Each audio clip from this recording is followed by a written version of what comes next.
Joining me now is American photojournalist Matt Schrier.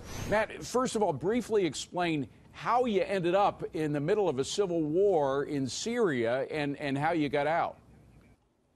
It was my second time in the region. I was there a month before photographing the refugees. I met a lot of contacts in the Free Syrian Army and humanitarians, and they invited me back, and I accepted.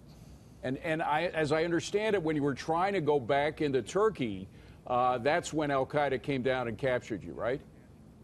Right. 18 days in Syria. I was on my way home 45 minutes from the border, and that's when they grabbed me. Now, you were stuck by al-Qaeda for months. I mean, anybody that survives al-Qaeda, so that's a miracle in and of itself. But they tortured you. You didn't get off easy at all. They tortured you. They were interested in getting your credit card information, as many of the passwords as possible, with which they bought computers, right?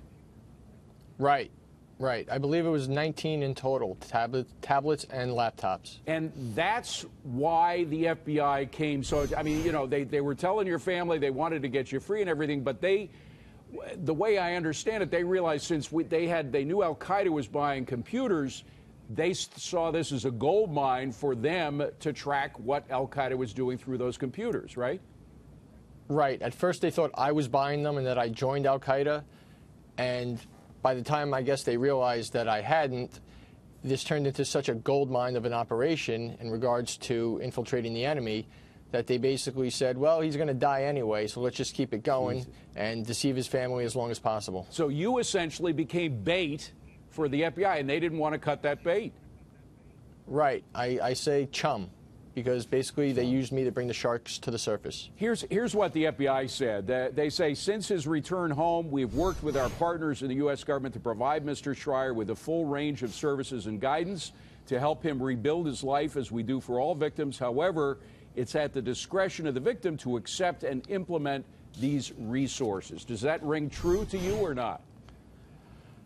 No, these resources are a joke. Their victim services assistance program is a joke. I mean, the doctor they referred me to wouldn't prescribe me Ambien when I couldn't sleep after I came home because he said it's a narcotic and he doesn't believe in it.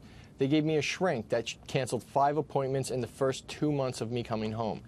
It took me 6 months to get identification, and I only got it after I called up Agent Lindsay Perotti, who's the person behind all this, or at least the face of it, and bawled her out on the phone.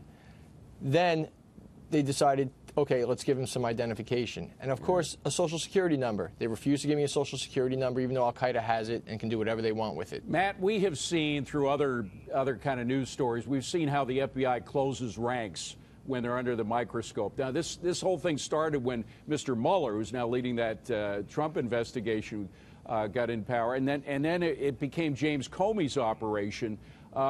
Did you sense that there was this closing of ranks to prevent the truth from getting out? Absolutely. I mean, the whole operation took place under Mueller. Comey took over after I escaped, I believe, and he definitely did everything he could to keep it quiet. Yeah. He knew what happened. I was forwarding him emails, which are basically evidence, and I never heard a response. And you know, it's all about deny, and hope that you guys either don't cover it or cover it for a day and then forget about it. Well, we're not forgetting about it. We've been covering it. We will continue to do so. But I just got to say, through all the stuff you've been through, thank God you're alive, my friend, right? Thank you. Yes, I thank him every day. Every day. What a blessing. Matt Schrier, sorry you had to go through all that, but again, keep in touch. We will keep on this story. Thanks very much. I appreciate it. Thank you for having me.